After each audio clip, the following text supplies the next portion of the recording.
Assalamualaikum warahmatullahi wabarakatuh.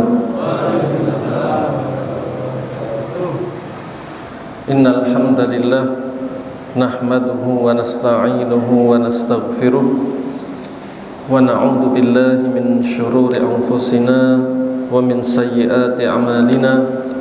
Man yahdihillahu fala mudilla lahu wa man yudlil fala hadiya lahu. Ashhadu an la ilaha illallah wahdahu la syarika lah wa ashhadu anna Muhammadan abduhu wa rasuluh sallallahu alaihi wa ala alihi wa ashabihi wa man sara ala nahjihi ila yaumiddin.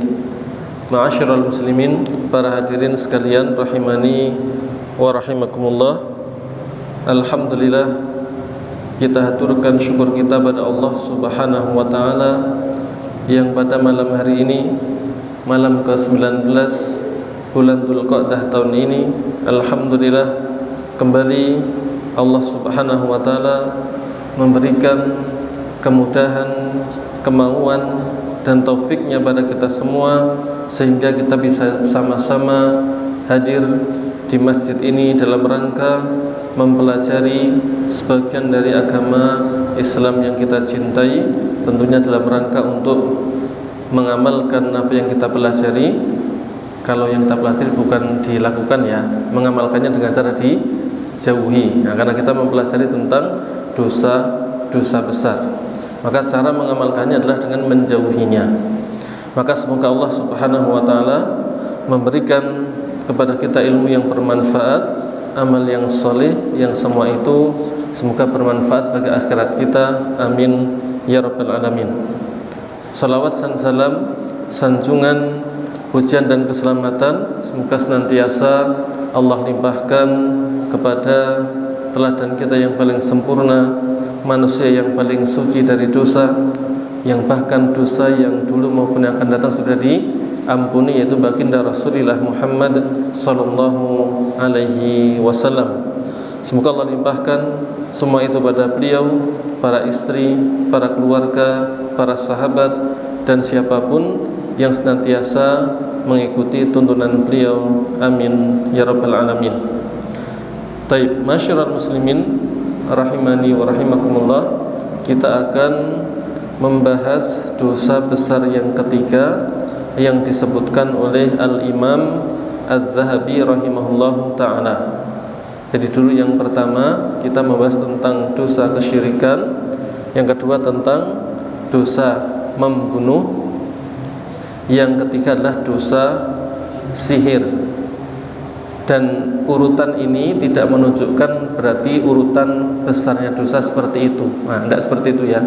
Bukan berarti kemudian membunuh dosanya lebih besar dari sihir. Enggak mesti begitu.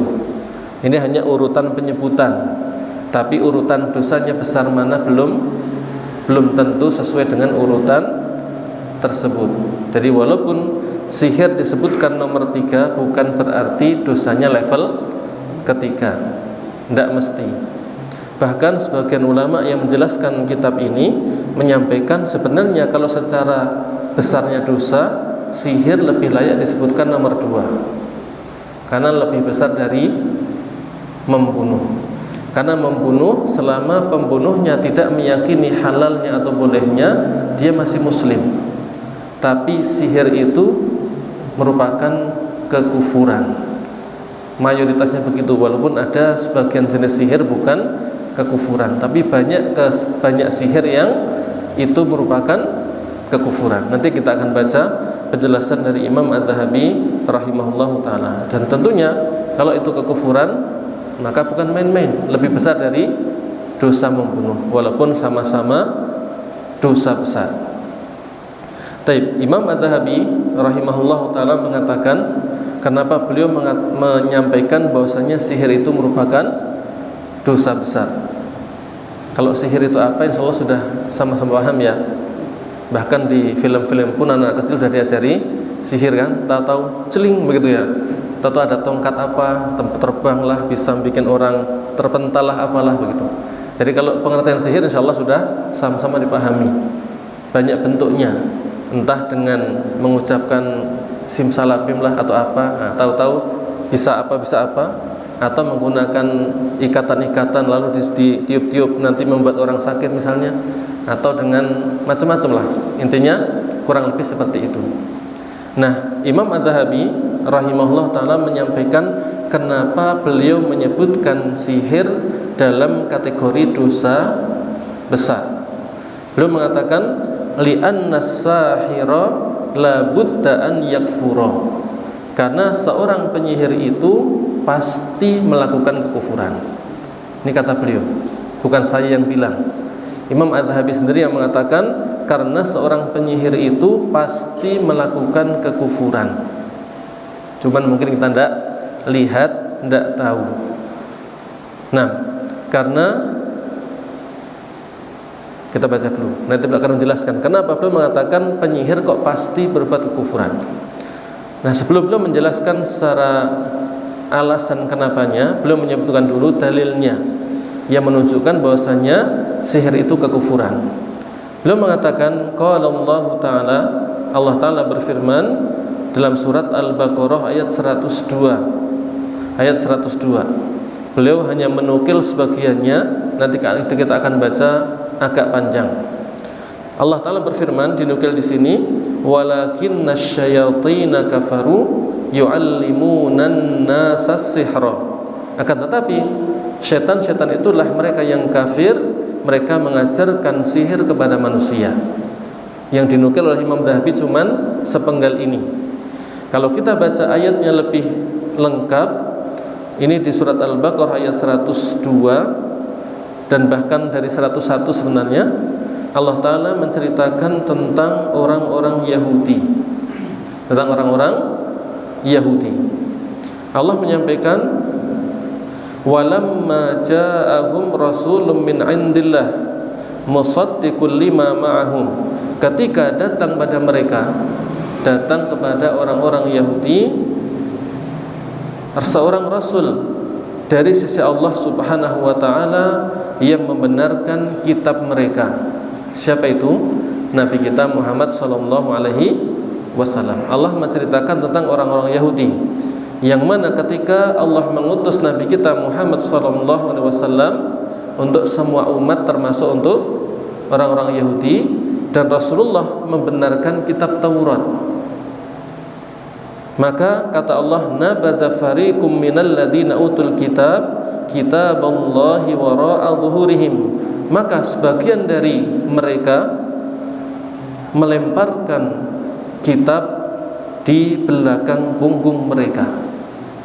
Jadi enggak mau mengikuti, seolah-olah mereka melempar Al-Quran ke belakang mereka. Ka'annahum la ya'lamun, seolah-olah mereka tidak paham itu, enggak paham kalau Al-Quran itu isinya benar. Padahal mereka paham itu isinya membenarkan kitab mereka sendiri. Ini yang kita tekankan di sini, mereka menghinakan Al-Quran, tidak mau membenarkan Al-Quran. Lalu setelah itu Allah mengatakan wattaba'u ma tatlu syayatinu ala mulki Sulaiman, dan mereka mengikuti sihir yang disampaikan setan-setan kepada para penyihir di masa kerajaan Nabi Sulaiman. Jadi orang-orang Yahudi, sebagian mereka tidak mau mengikuti Al-Quran, justru malah memilih mengikuti hal-hal yang diajarkan setan-setan kepada para penyihir di masa Nabi Sulaiman, yaitu sihir-sihir. Mereka mengklaim, kenapa mereka justru mengikuti itu? Mereka mengklaim kan Nabi Sulaiman juga begitu. Nabi Sulaiman bisa menguasai jin, menguasai macam-macam karena diajari sihir. Itu dugaan mereka. Sampai sini paham ya? Jadi mereka mengikuti sihir yang diajarkan oleh setan di masa Nabi Sulaiman, memilih itu, tidak mau mengikuti kebenaran. Kenapa? Karena mereka menduga Nabi Sulaiman bisa menguasai tentaranya kan macam-macam, termasuk jin. Kenapa? Karena punya sihir. Jika mereka menduga itu sihir, lalu mempelajari sihir dari yang dibacakan setan-setan di masa Nabi Sulaiman. Maka Allah membantah mereka, wa ma kafara Sulaiman, Nabi Sulaiman tidak kafir. Maksudnya apa? Tidak melakukan sihir. Jadi mereka menduga Nabi Sulaiman melakukan sihir. Allah bantah, tidak. Nabi Sulaiman tidak seperti itu. Nabi Sulaiman tidak kafir.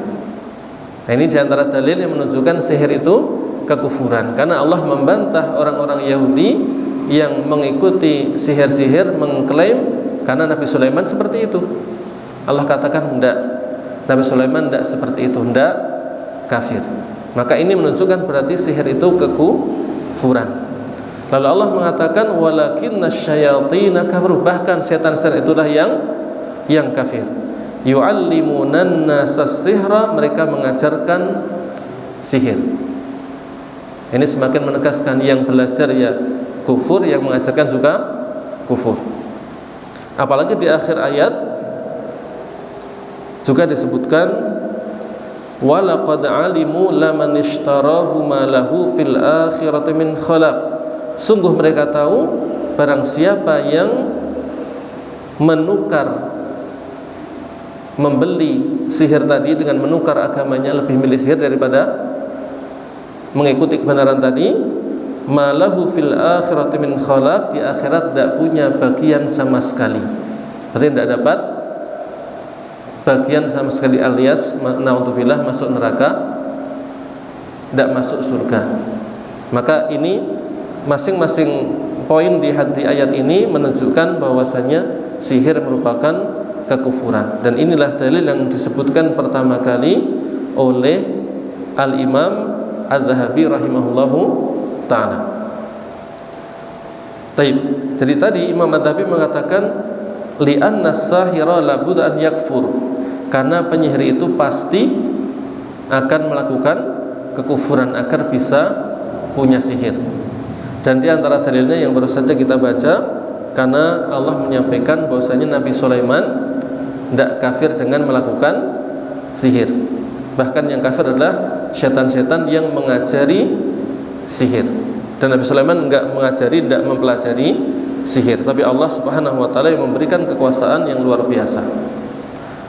Kemudian Al-Imam Az-Zahabi rahimahullah mengatakan wa ma lisyaitanil mal'un gharadun fi ta'limihi al-insana sihra illa yusyrika bihi.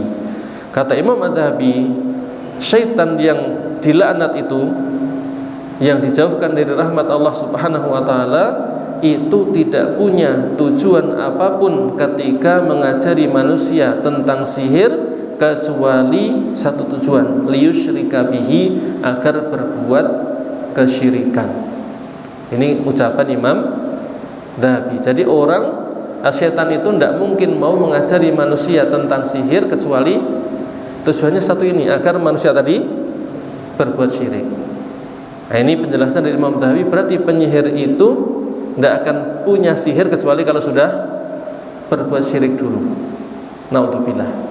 Makanya beliau menyampaikan penyihir itu pasti melakukan kekufuran. Cuman kita tidak tahu detailnya. Contoh-contoh yang disebut oleh sebagian ulama tentang perbuatan para penyihir itu agar punya sihir adalah diantaranya, intinya mereka diminta menghinakan Al-Quran. Bentuknya macam-macam.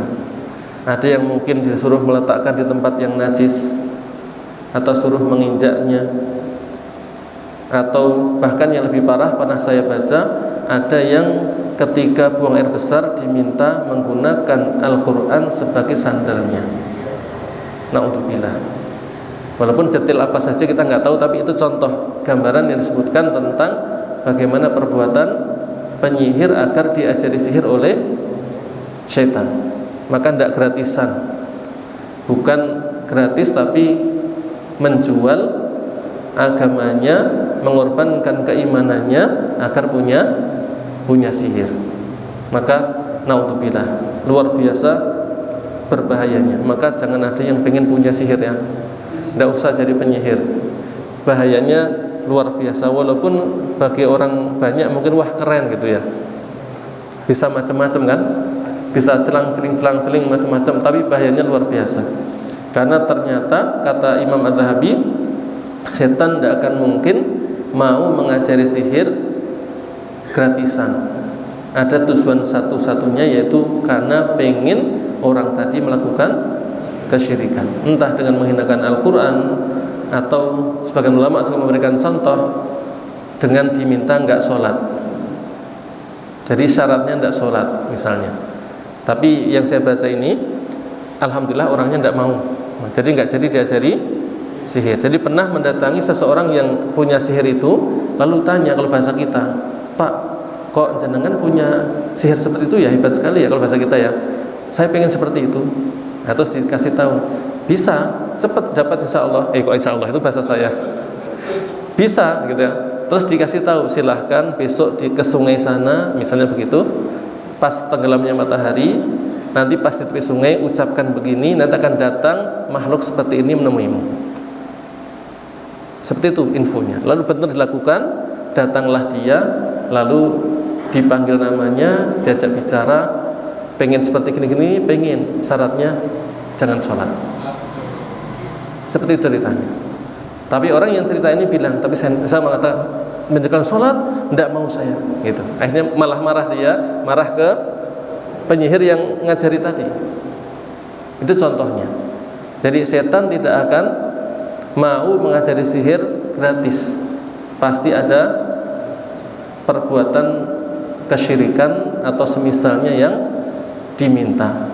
Maka hati-hati, jangan pernah pengen punya sihir, karena tumbalnya atau harganya itu sangat mahal, menjual agama demi mendapatkan sihir tersebut. Taib, intinya begitu ya. Adapun detailnya saya nggak tahu, alhamdulillah nggak pernah sihir, jadi nggak tahu. Tapi intinya seperti itu. Jadi orang yang punya sihir itu belajar dari syaitan, dan syaitan nggak akan mengajari secara gratis. Harganya dengan melakukan kesyirikan atau yang mendekati itu, melakukan dosa-dosa yang sangat berbahaya. Imam Adz-Dzahabi menyebutkan dalil lain yang menunjukkan kufurnya kesihir. Masih ayat yang sama sebenarnya, cuman yang dinukilkan potongan yang lain. Di ayat yang sama tadi yang kita baca, tadi sengaja belum saya baca juga karena beliau akan menyampaikan. Tadi kita baca bahwasanya mereka orang-orang Yahudi itu tidak mau mengikuti Al-Quran, justru mengikuti sihir yang diajarkan oleh setan-setan di masa kerajaan Nabi Sulaiman. Karena menduga Nabi Sulaiman itu melakukan sihir, nah berarti boleh, nah begitu. Tetapi Allah bantah, wa ma kafara Sulaiman. Nabi Sulaiman tidak kafir, tidak melakukan sihir. Walakinna syayatina kafaru, bahkan tetapi setan-setan itulah yang kafir. Yu'allimunan nasa sihra, setan-setan itu mengajari manusia tentang sihir. Berarti yang mengajari nggak benar juga, karena kafirnya gara-gara mengajari sihir. Wa ma unzila 'alal malakaini bi Babil Harut wa Marut. Setan-setan tadi juga mengajarkan sihir yang dulu pernah diturunkan kepada dua malaikat di Babil, di Irak sana, yaitu Harut dan Marut. Jadi dulu ada dua malaikat namanya Harut dan Marut, pernah diturunkan oleh Allah dengan membawa sihir. Untuk apa? Untuk menguji manusia. Milih apa? Mau kufur atau mau tidak kufur? Begitu. Wa ma yu'allimani min ahadin hatta yaqula innama nahnu fitnatun fala takfur. Ini yang dinukil oleh Imam Adz-Dzahabi. Dua malaikat tadi tidak mengajarkan sihir kepada seorang pun sampai mengatakan sesungguhnya kami ini hanyalah ujian. Fala takfur, maka jangan sampai engkau kafir dengan mempelajari sihir. Tadi yang ngajari juga kufur, yang belajar juga kufur. Dan syaitan sekali lagi nggak akan pernah mengajari sihir kecuali dengan imbalannya melakukan kekufuran atau yang dosa yang sangat besar sekali. Naudzubillah.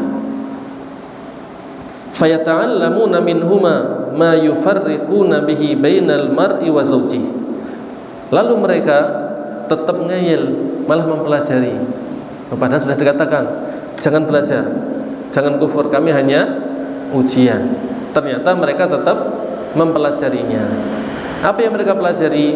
Ma yufarriquna bihi bainal mar'i wa zawjihi, yaitu sihir yang membuat suami tidak suka sama istrinya atau istri nggak suka sama suaminya. Ini contoh bentuk sihir. Atau sebaliknya, sihir ada yang membuat terpisah suami istri, ada yang membuat yang tidak cinta jadi cinta. Nah, mungkin gara-gara yang ganteng yang jeleknya bukan main jadi nampak ganteng di pandangan istrinya misal, atau sebaliknya, dulunya nggak pernah suka kok tiba-tiba tampak ganteng sekali. Nah begitu. Jadi ada sihir yang semacam itu.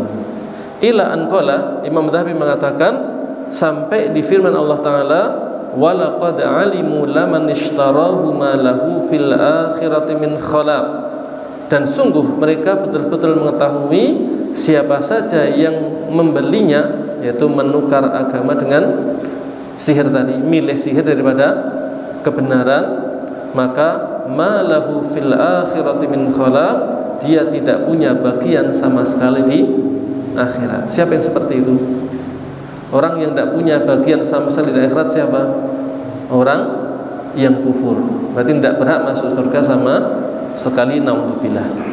Jadi ini Imam Adz-Dzahabi menyebutkan satu ayat yang sama, panjang, tapi di depan, tengah, belakang berbagai potongan ayat menunjukkan kufurnya sihir. Dan kenapa kok sihir itu kekufuran? Beliau menyampaikan alasannya karena orang yang penyihir itu tidak mungkin bisa sihir kalau tidak berbuat kekufuran.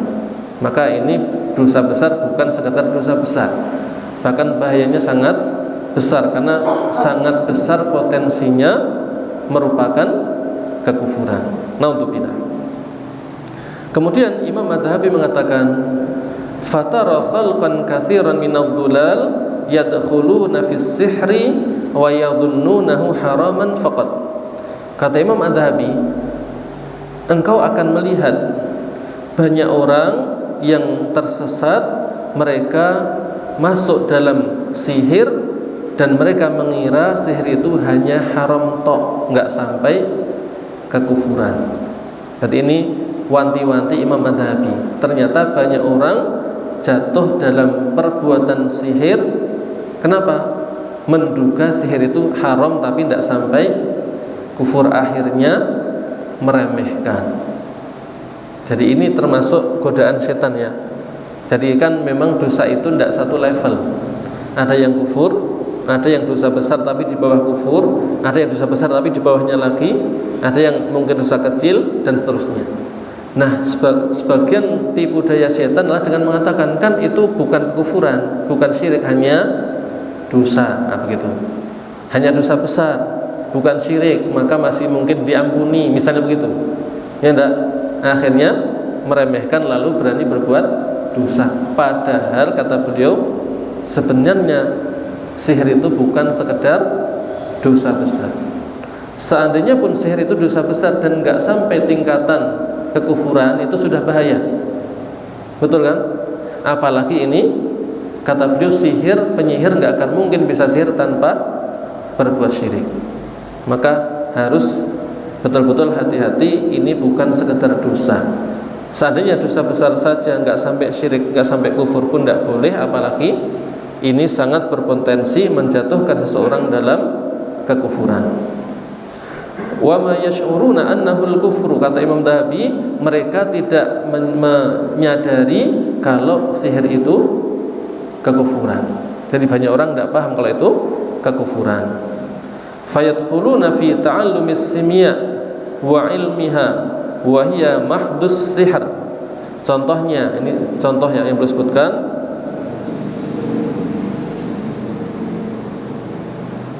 Contohnya adalah mereka pada mempelajari simia. Nah, dulu ada yang namanya simia, mempelajari dan mengamalkannya.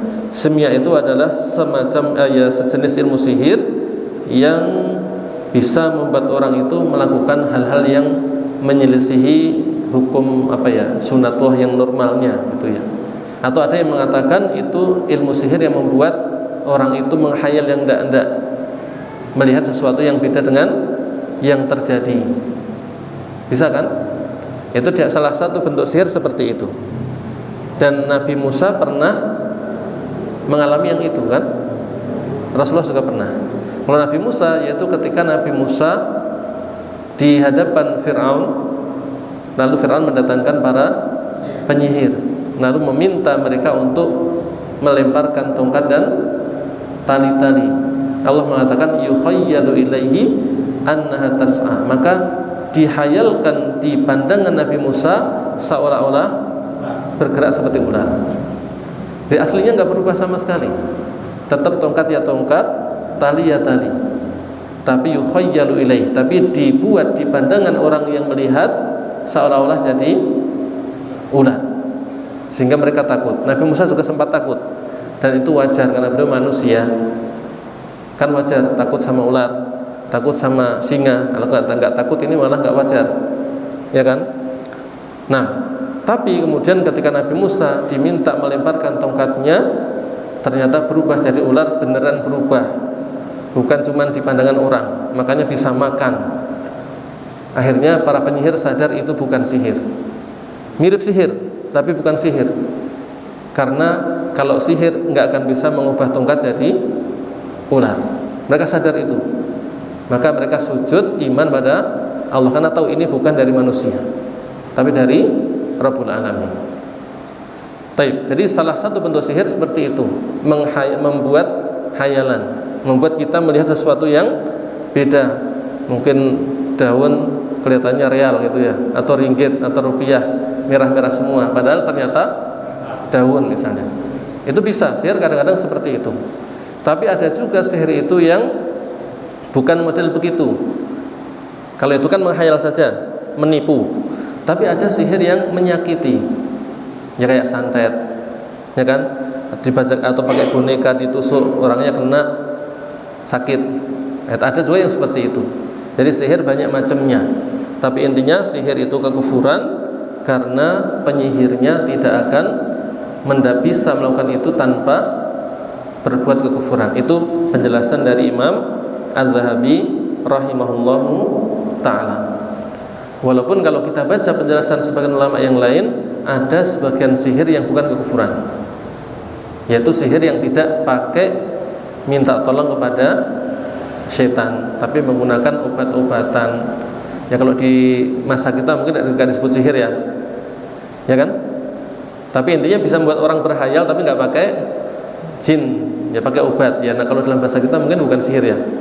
Kalau sihir yang kita kenal dengan bahasa kita ya pakai seperti itu, pakai bantuan dari jin. Baik, masyarul muslimin rahimani wa rahimakumullah. Wa fi 'aqdil mar'i an zaujatihi wa huwa sihrun. Manusia juga banyak yang wa fi mahabbatiz zauji limra'atihi wa fi bughdiha wa bughdihi. Jadi banyak manusia yang kemudian juga melakukan atau mempelajari dan melakukan, yaitu sihir yang berupa bisa membuat orang cinta pada orang lain atau membencinya. Ini tadi sudah kita isyaratkan. Jadi kadang-kadang sihir itu bentuknya seperti itu. Orang yang aslinya benci, tahu-tahu cinta. Saya nggak tahu persis ya, tapi bagaimana prosesnya, bisa jadi kan tadi dibikin hayalan yang berbeda. Lihatnya kayak bidadari, ternyata nggak tahu kayak apa. Naudzubillah misalnya begitu. Atau sebaliknya aslinya cantik. Kadang-kadang begitu, gara-gara sihir setiap mau hubungan badan kelihatan menakutkan, akhirnya nggak pernah bisa. Itu juga ada yang begitu. Jadi ngantin baru nggak pernah bisa berbuat itu, karena ada orang menyihir, mungkin mantannya begitu ya, sehingga setiap kali mau berbuat yang muncul menakutkan, padahal aslinya cantiknya luar biasa. Itu juga gara-gara sihir, macam-macam. Wa asbahu dzalika bi kalimatin majhulah aktsaruha syirkun wa dhalal. Dan sihir itu macamnya banyak, dan biasanya menggunakan kata-kata yang tidak bisa kita pahami. Jadi kalau orang yang menyihir mengucapkan kata-kata itu biasanya tidak bisa dipahami, nggak tahu entah nyebut nama jin, entah nyebut dengan bahasa apa, wallahu alam, tapi biasanya nggak bisa dipahami oleh kita. Dan yang lebih bahaya adalah kalau dicampur aduk dengan ayat Al-Quran. Kelihatannya Islami, ternyata nanti disisipi sesuatu yang kita nggak paham. Maka itu lebih bahaya, karena kita nggak bisa, sulit mendeteksi. Bisa jadi juga nggak ketara baca surat apa, terus bisik-bisik sendiri, ini apa isinya? Bisa jadi sedang menyebut nama-nama yang kita nggak tahu siapa. Kadang-kadang begitu caranya. Itu kan kelihatannya menggunakan Al-Quran, padahal sebenarnya menghinakan, sedang menghinakan Al-Quran karena menyebut ini, tapi kemudian memohon pertolongan pada jin misalnya begitu. Maka macam-macam bentuk sihir, tapi intinya yang beliau sampaikan, penyihir itu tidak akan bisa punya sihir kalau tidak berbuat kekufuran. Naudzubillah. Maka hati-hati, jangan terpedaya dengan yang kita dengar. Oh, kan bacanya surat Al-Ikhlas misalnya, atau ayat kursi, atau Asmaul Husna misalnya. Tapi kalau yang muncul itu hal-hal yang aneh, sementara dia mengucapkannya juga kata-kata yang nggak bisa dipahami misalnya, apalagi itu munculnya semaunya dia, nah, ini sangat rawan merupakan sihir. Karena kalau karomah itu tidak bisa semaunya sendiri, mukjizat juga begitu, ya kan? Nabi kita enggak, atau Nabi Musa enggak dikit-dikit lempar tongkat gitu kan, sesuai dengan yang Allah kehendaki. Kapan diminta lempar, bukan tiap ketemu apa jadi ular, enggak. Bahkan kapan Nabi Musa lempar untuk membelah lautan? Ketika diperintah, sempat enggak tahu apa mau ngapain, enggak ngerti. Ketika dikejar oleh Fir'aun dan tentaranya, mereka lari sampai ke pinggir Laut Merah, nggak paham mau ngapain. Sampai kaumnya, kalau bahasa kita tuh kurang ajar ya, jadi mempertanyakan, "Duh, kita mau ngapain? Di belakang ada sana, ada laut. Gara-gara kamu sih," kalau bahasa kita begitu. Tapi Nabi Musa tidak gentar. "Inna ma'aya rabbi sayahdin." Sesungguhnya aku bersamaku ada Allah. Maksudnya Allah akan menolongku dan memberiku petunjuk. Lalu baru Allah kasih tahu, lemparkan, pukulkan tongkatmu sehingga terbelah. Bukan semaunya sendiri. Beda dengan sihir, bisa dipelajari, bisa semaunya sendiri kapan maunya. Maka hati-hati. Termasuk yang ditulis misalnya, hati-hati juga.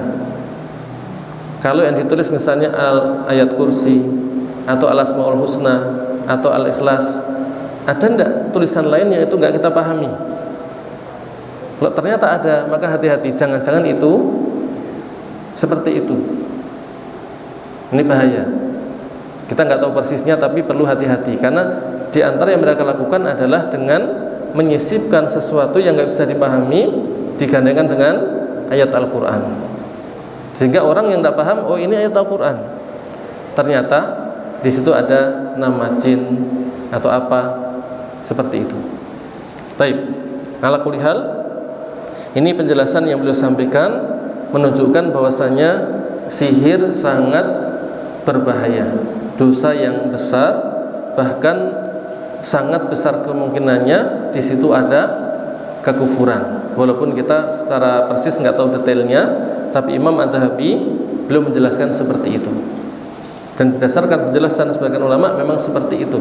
Biasanya seperti itu.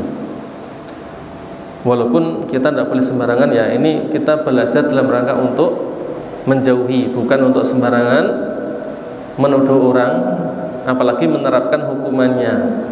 Kalau hukumannya ini yang menerapkan pemerintah, bukan kita. Termasuk kemarin hukuman orang yang membunuh dengan sengaja di kisos. Saya membunuh, yang menerapkan siapa? Pemerintah, bukan kita. Maka ini juga penting. Jadi kalau kita membahas dosa besar, seringkali kita akan menyebutkan hukumannya begini, karena memang adanya hukuman di dunia ini salah satu indikasi itu merupakan dosa besar. Tapi siapa yang mempraktekkan? Pemimpin negara, bukan kita masing-masing. Kalau kita yang menerapkan, ya kacau balau di dunia nanti. Ya kan, dikit-dikit oh fulan pembunuh, langsung dibunuh, wah bahaya. Nanti terjadi tumpah darah di mana. Tapi yang menerapkan adalah pemerintah. Kita hanya menyampaikan dalam rangka menjelaskan ini dosa besar. Makanya hukumannya pun di dunia ada. Karena salah satu cirinya kadang-kadang disebutkan hukumannya di dunia atau di akhirat atau diancam dengan neraka dan semisalnya. Beliau menyampaikan wa haddus sahir al-qatl. Hukuman bagi seorang penyihir adalah dibunuh. Sampai seperti itu hukumannya. Berarti kan ngeri. Tapi ingat, bukan kita yang menerapkan. Ini tugasnya pemerintah. Kita tidak boleh sembarangan lihat ada penyihir langsung dikeroyok, dibunuh, tidak boleh. Bukan wewenang kita, itu wewenangnya pemerintah. Saya di sini hanya menjelaskan sebagaimana yang disebutkan Imam Dhahabi agar kita tahu ini dosa besar berbahaya. Jangan lakukan, jangan ikut-ikutan, apalagi minta disihir, minta untuk nyihir orang, jelas tidak boleh. Termasuk misalnya keluarga kita disihir, lalu datang ke penyihir untuk menghilangkan sihir, tidak boleh. Walaupun tujuannya untuk menghilangkan sihir, itu tidak boleh. Tidak boleh meminta disihir untuk menghilangkan sihir misalnya, tidak boleh. Tidak boleh. Lakukan saja ruqyah, berdoa pada Allah dengan membaca ayat kursi atau yang lainnya, silahkan, tapi jangan minta penyihir untuk menghilangkan sihir. Tidak boleh, karena sihir adalah kekufuran atau minimalnya dosa besar. Hampir ya? Oke, tambah sedikit. Beliau menyampaikan wa haddus sahir al-qatl. Hukuman bagi orang yang menyihir atau penyihir adalah dibunuh. Li'annahu kafara billah, karena penyihir itu melakukan kekufuran kepada Allah Subhanahu wa ta'ala. Audhar al-kufr, atau melakukan yang mirip dengan kekufuran, yang hampir jatuh dalam kekufuran. Taib. Di antara dalil yang menunjukkan bahwasanya hukumannya dengan cara dibunuh adalah ini hadis Nabi SAW, walaupun diperselisihkan. Sebagian ulama mengatakan hadis Nabi, sebagian ulama mengatakan ini ucapannya sahabat yang bernama Jundub. Tapi ternyata dipraktekkan juga oleh Umar bin Khattab radhiyallahu anhu sebagai khalifah dan yang lainnya. Menunjukkan ini praktek para sahabat ketika ada penyihir dihukum dengan dibunuh. Disebutkan bahwasanya Nabi kita SAW mengatakan haddus sahiri darbatun bisayf. Hukuman bagi penyihir adalah dengan ditebas lehernya dengan pedang, berarti dibunuh. Tapi sekali lagi ini tugas pemerintah, bukan kita yang melakukan. Saya tidak meminta itu. Saya cuma menjelaskan hukumnya agar kita tahu betapa besarnya dosa sihir. Disebutkan juga bahwasanya Umar bin Khattab radhiyallahu anhu menyampaikan uqtulu kulla sahirin wa sahirah. Bunuhlah setiap penyihir dan baik laki-laki maupun perempuan. Sekali lagi pemerintah yang menerapkan. Di sini Umar bin Khattab seorang khalifah. Nah, taib. Jadi ini hukuman bagi penyihir, yaitu dibunuh naudzubillah gara-gara sihirnya, menunjukkan betapa besarnya dosanya. Tapi kalau waktu sudah habis, insyaallah kita lanjutkan pembahasan tentang sihir di pertemuan berikutnya. Dan nanti di pertemuan berikutnya kita akan baca Imam Ad-Dhahabi menjelaskan bagaimana sikap yang bijak. Tidak semua orang yang berbuat sihir itu langsung dihukum, karena ternyata bisa jadi tidak paham. Kalau itu tidak boleh, misalnya begitu. Jadi tidak semua orang itu langsung dihukum. Tapi yang kita bahas kali ini intinya adalah sihir itu dosa yang sangat besar, karena kemungkinan besar itu ada kekufurannya. Bahkan Imam Dhahabi menyampaikan seorang penyihir tidak mungkin bisa sihir tanpa berbuat kekufuran. Maka ini dosa yang sangat besar. Maka mari sama-sama kita jauhi sejauh mungkin. Jangan mempelajari, jangan mendatangi penyihir, jangan minta disihir, bahkan walaupun untuk melawan sihir. tidak boleh. Ataupun mengobati orang yang disihir, tidak boleh pakai sihir. Mintalah pada Allah dengan membaca Qul a'udzu birabbin nas atau Al-Falaq misalnya, atau ayat kursi dan yang lainnya, silahkan. Tapi jangan minta penyihir untuk mengobati sihir atau melawan sihir, tetap tidak boleh. Taib, jazakumullahu khairan. Insyaallah kita lanjutkan di pertemuan berikutnya.